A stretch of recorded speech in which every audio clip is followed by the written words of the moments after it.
শুনবে। আসসালামু আলাইকুম সবাইকে। আমি বান্দরবান থেকে আসছি। ওই স্যারকে আমার সরিষার তেল, স্যার অলিভ অয়েল তেলটা আমরা যেভাবে খাই শাকের সাথে সবজির সাথে, সরিষার তেলটাকে আমরা এভাবে খেতে পারবো? ও থ্যাংক ইউ দেন। আচ্ছা, সরিষার তেল খাওয়ার নিয়ম হলো, বসেন, আমরা আবহমান গ্রাম বাংলায় যেভাবে সরিষা খাই, সরিষা খাওয়ার নিয়ম একই। অল্প একটু তেল ভর্তার সাথে খাইলেন বা সবজির সাথে খাইলেন। সবজির সঙ্গে অলিভ অয়েলটা অনেক বেটার কাজ করে। এটা পলিফেনল, যেটা বললাম, সবুজ সবুজের সঙ্গে যায়, উপর দিয়ে দিতে হয়, এসে আনা যায় না। সবচেয়ে ভালো হচ্ছে অলিভ অয়েলের সঙ্গে সবজির সঙ্গে অলিভ অয়েল, এটা হলো একটা কালার ম্যাচ, কালার কোড। সরিষা গরুর মাংসের সঙ্গে কালার কোডে মিলে। তাহলে আপনি গরুর মাংসটা আপনি যখন মানে ম্যারিনেট করার সময় একটু সরিষার দিয়ে গরুর তেলে গরু রান্না করবেন। আর একটু ভর্তা টর্তা অল্প। সরিষার তেল বেশি ব্যবহার করা ক্ষতিকর, অতিরিক্ত খাওয়া কোনোভাবেই যাবে না, কোনো অবস্থাতেই সরিষার তেল অতিরিক্ত খাওয়া যাবে না। সরিষার তেল হিটে দিয়ে খাওয়া যাবে না, বুঝেছেন কথা? হিটে দিয়ে, ডিরেক্ট হিটে দিয়ে, যেটা আপনারা অনেক সময় ভাজি করেন, তো এটা করা উচিত নয়। ওটার জন্য আমাদের কুকিং কোকোনাট অয়েল আছে আলাদা। এরপর অলিভ অয়েলটা সবজির সাথে খান। নারকেলের তেলটা, যেমন কুকিং অয়েলটা আলাদা আছে, আর বাকি রান্নাগুলা যদি নারকেলের তেল বা ঘি, মানে এইটা দিয়েও রাঁধতে পারেন, কুকিংয়ের জন্য আলাদা আছে, আর হচ্ছে ঘি, এইটা কুকিংয়ের জন্য ভালো। ঘি স্যাচুরেটেড, হিটেও তেমন কিছু হয় না। নারকেলের তেল তো দিয়ে এটা ডুবো তেলে ভাজলেও কিছু হয় না, কিন্তু ডুবো তেলে ভাজতে নিষেধ করি। কেন করি? এই কারণে, যে জিনিসটা ভাজলেন ওটার আর পুষ্টি থাকে না, ওটা কয়লা হয়ে গেল, এই কারণে নিষেধ করি। কিন্তু বাচ্চারা চাইছে ওরা একটু ভাইজে দিতে হবে, বেটার হচ্ছে কুকিং কোকোনাট অয়েল, নিচে আছে, কুকিংটা আলাদা, ওটাতে খুব মানে ইয়ে করে। তো এখন বাচ্চারা তো মাঝে মাঝে ধরেন 2 সপ্তাহে একদিন একটু ফ্রেঞ্চ ফ্রাই খাবে, কি যে আলুডারে ইয়া করে ঘরে শুকাইয়া ওই নারকেলের তেলে ভেজে খাক, অনেক ভালো, মানে এই বাজারেরটা আসছে 100 গুণ ভালো, বুঝতে পারছেন? হয়তো মসমস করলো, পুষ্টি কম পাইলো, তাতে কিছু যায় আসে না। ওরা ওই খারাপটার থেকে যে বাঁচলো, এখানে সিদ্ধান্ত নিতে হবে যে কোনটা বেশি খারাপ। তো এটা কম খারাপ, অন্তত প্রদাহ তো নেই। পুষ্টি না পাইলে না পাইছে, কিন্তু প্রদাহ তো আর পায় নাই। কিন্তু যখনই সয়াবিনে ভাজবেন, ডুবো তেলে, অন্য তেলে ভাজবেন, এমনকি সরিষার, সেখানে ইনফ্লামেশন হবে। ক্লিয়ার? বুঝতে পেরেছেন? যেমন একটা উদাহরণ দেই, মুজিবুর রহমান ভাইয়ের ওখানে থাইল্যান্ডে গেলাম, আমরা সমুদ্র থেকে মাছ এনে নারকেলের তেলে ভেজে খেয়েছি, খুব মজা লেগেছে। হয়তো পুষ্টি কিছু হারিয়েছি, কিন্তু ক্ষতি কিছু হয়নি, বুঝেননি কথা? কিন্তু আমি যদি এখন ডুবো তেলে বা সয়াবিন তেলে, অন্য তেলে ভাজতাম, তাহলে পুষ্টি তো পেতামই না, সাথে ইনফ্লামেশন ফ্রি।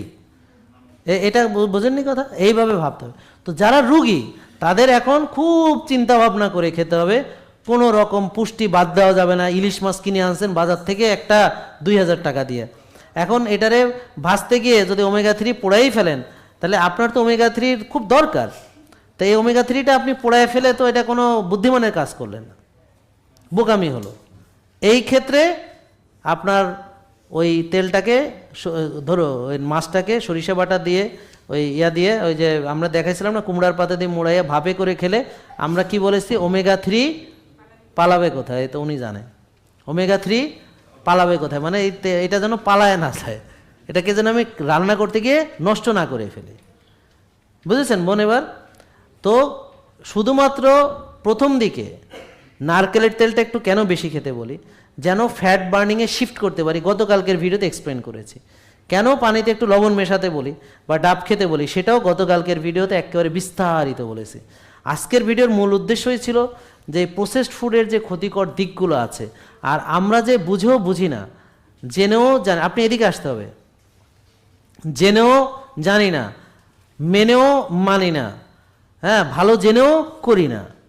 আমাদের মূল দোষটা হলো জানি, সবাই বলেন জানি না, বলেন জানি কিন্তু মানি না। আমরা জানি কিন্তু মানি না। যেমন ধরেন ব্যায়াম ভালো, সবাই বলেন জানেন। ঘুম ভালো, সবাই বলেন।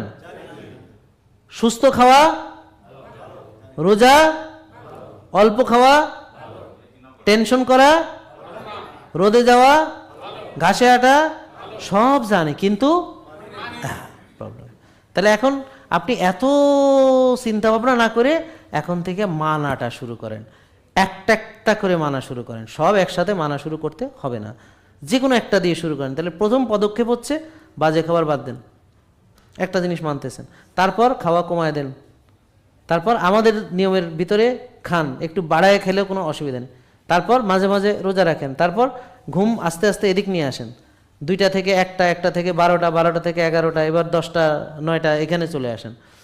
ব্যায়াম একটু একটু করে শুরু করেন, এই একটু সকালে ঘাসে একটু দাঁড়ান, একটু শ্বাসের ব্যায়াম করেন, একটু একটু করে শুরু করেন, কিন্তু যেটা শুরু করবেন ছেড়ে দিবেন না, বরং সেটাকে উন্নতি করার চেষ্টা করবেন। এইভাবে ভালো অভ্যাসগুলোকে আপনি যদি বাড়াতে পারেন, ভালো অভ্যাসগুলোর চর্চা করেন, আপনি নিজেরই চর্চা করছেন। আরে আমরা পৃথিবীতে সবাই আমাদেরকে বলে আমরা নাকি স্বার্থপর, অথচ আমরা এতই ভালো যে নিজের কোনো ভালো না বুঝে আমরা সংসারের ভালো বুঝি, বউ বাচ্চার ভালো বুঝি, চাকরির ভালো বুঝি, ব্যবসার ভালো বুঝি, হ্যাঁ স্বামীর ভালো বুঝি, খালি নিজেরটা বুঝি না। আর আমাদেরকে বলে আমরা নাকি স্বার্থপর। আমরা তো স্বার্থপর হতেই পারি না, কারণ নিজের স্বার্থ জলাঞ্জলি দিয়েই তো সব কিছু করতেছে, এবং এই করতে যাইয়া নিজের স্বাস্থ্য শেষ, এই করতে যাইয়া নিজের রুগী হয়ে এখন প্যারালাইসিস, এই করতে যাইয়া পঙ্গু হয়েছি। তো আমি যেখানে আমার অর্গান পর্যন্ত ড্যামেজ করে দিতেছি, আর আমার বউ আমারে কয় আমি নাকি স্বার্থপর। এটা কোনো কথা? যেখানে আমার পুরো লিভার পর্যন্ত পচায় ফেললাম এই সংসারের জন্যে, ওই সংসারের কয় হ্যাঁ আমি নাকি স্বার্থপর, আমার জামাইকে আমি নাকি স্বার্থপর। আসলে কি বুঝলাম না, মানে কেউ নিজের স্বার্থ বুঝে না, বুঝেছেন?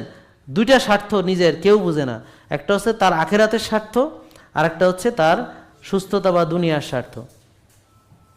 এই 2টো স্বার্থই সে বোঝে না।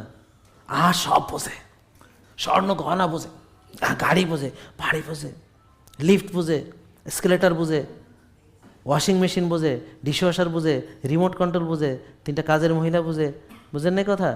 সব বোঝে, অলসতা বিলাসিতা বোঝে, খাওয়া বোঝে, হ্যাঁ সব বোঝে, ইন্টেরিয়র বুঝে, বাড়ির ডিজাইন কেমন সেটা বুঝে, বুঝেন? সব বুঝে, খালি নিজের ইন্টেরিয়রটা ঠিক না রাখা, নিজের ডিজাইনটা নষ্ট করিয়া। আপনারা খালি ভাববেন, আজকের ভিডিওটা সবার দেখা উচিত, এবং একটা প্রশ্ন যদি মাথায় আসে, আমার মাথায় কী রে, আমার ভালো বুঝি না কেন রে, আমার যত্ন নেই না কেন রে, আমার মাথার মধ্যে কী রে, মানে একটু একটু বোঝেন তো দেখি, একটু বোঝেন। আজকের পুরো আলোচনার মূল কথা একটাই, নিজের ভালো বুঝতে হবে, তাই না? এই এতটুকু কথা।